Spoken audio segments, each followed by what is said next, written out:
Can you time the stock market? Yeah, it's incredibly hard to do so, and I've got one of the best charts I've ever seen to illustrate that. I've got that and more coming up.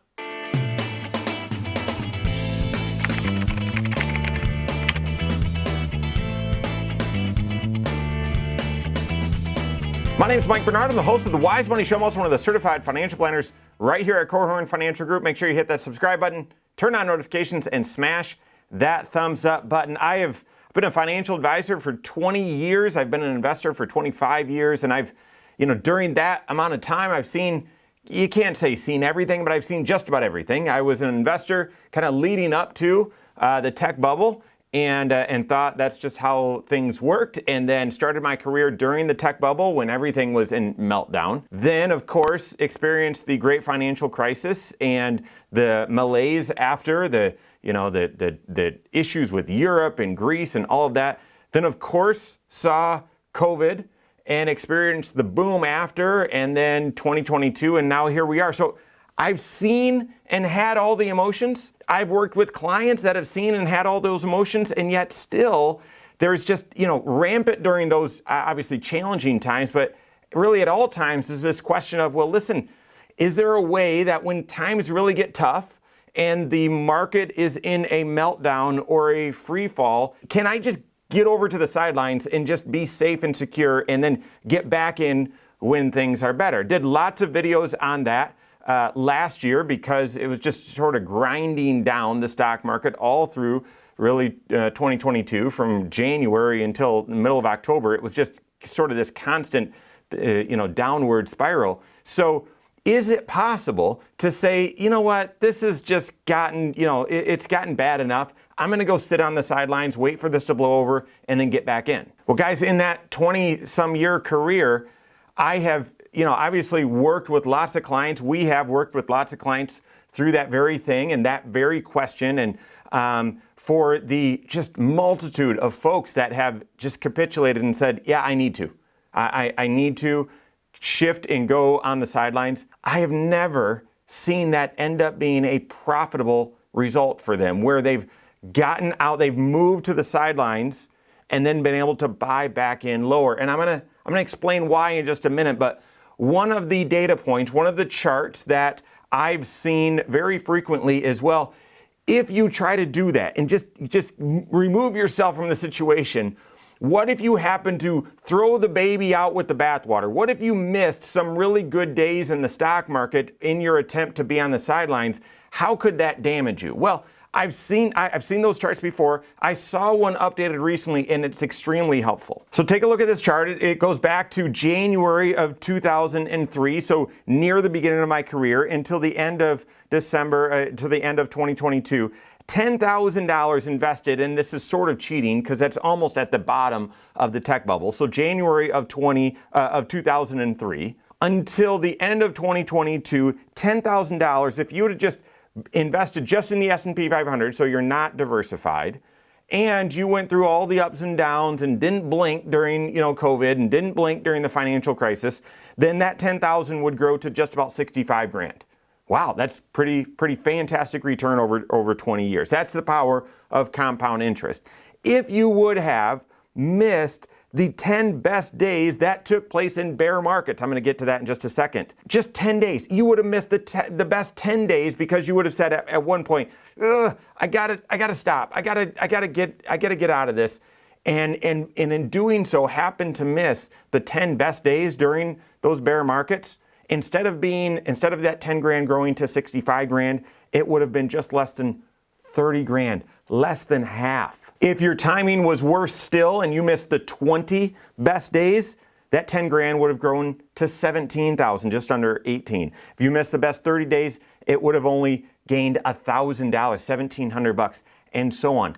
Pretty staggering statistic about the dangers of jumping in and out. Well, here's the thing, guys. I've known about this statistic. I've just seen these charts many different times and in illustrated different ways. And when especially in the most extreme and emotional time periods, when I've talked to folks about these, they say, I know, I don't want to miss the best days. I want to miss the worst days. And here's a reality that you just cannot shake. The best days in the market tend to happen around the same time as the worst days. Volatility moves in both directions. And I know you're probably thinking, no, that can't be true. It's true.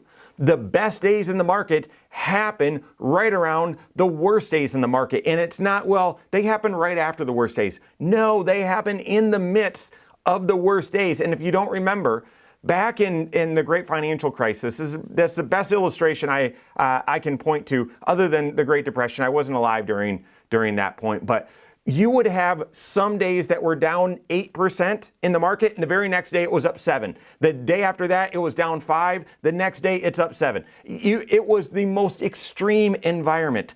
The very best days in the market occur during the same time as the very worst days. So I would argue you're not able to, it's not possible to avoid just the bad days without also avoiding the very best days, as this chart illustrates. So take a look. What are those 10 best days? October 13 of 08.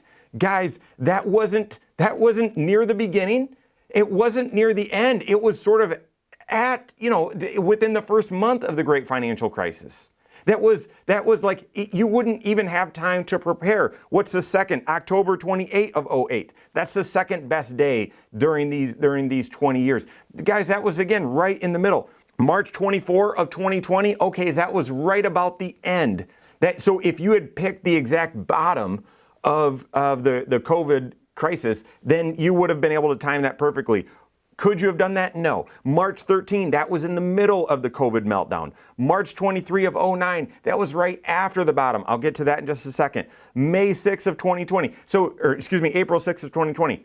Guys, so the best days in the market tend to happen right around those worst days in the market. Therefore, the tendency to get out of the market till this all smooths over is likely you throwing the baby out with the bathwater, that old saying. You're going to miss the best days when you're trying to avoid the worst days as well. And as we saw from the statistics, it's very hard to recover from that. But guys, you're probably not convinced, and it's hard for me to be either emotionally, because when things are just going down and down and at such extreme times, it is just so easy and so logical to say, all right, I got to stop.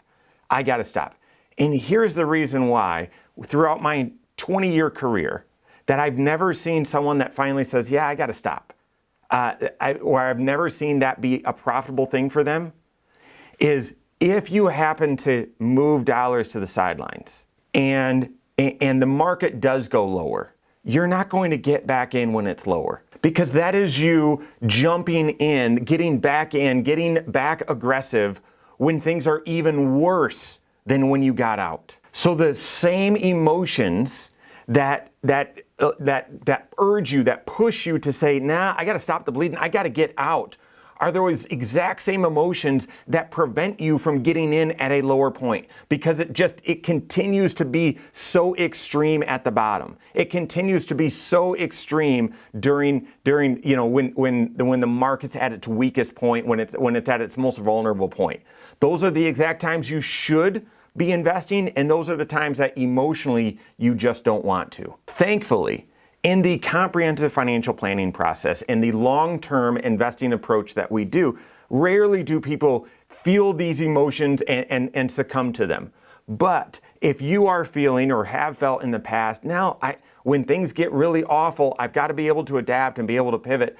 These charts and several others illustrate just how challenging, almost impossible, it can be. So, what should you do? Work with your certified financial planner, and in doing so, as you craft out, well, what are the right investment strategies, and when are we going to use these dollars? That planning process will help lead you to the right investment strategies at the right risk for you to achieve your goals. And then as you start getting closer to needing to spend these dollars and maybe not being able to ride through those ups and downs, you'll be adapting your investment strategy through the personal pension plan, something we help folks with, that aligns your risk tolerance with your time horizon and when you're going to need those dollars. So work with your certified financial planner on that. If you don't have a CFP on your team, you can contact one on my team. Find us online, Korhorn.com. That's Korhorn with K, wisemoneyshow.com. You can find us there as well, or send us an email, info@korhorn.com. All right, there you have it. Go out and take your next wise step in your financial life.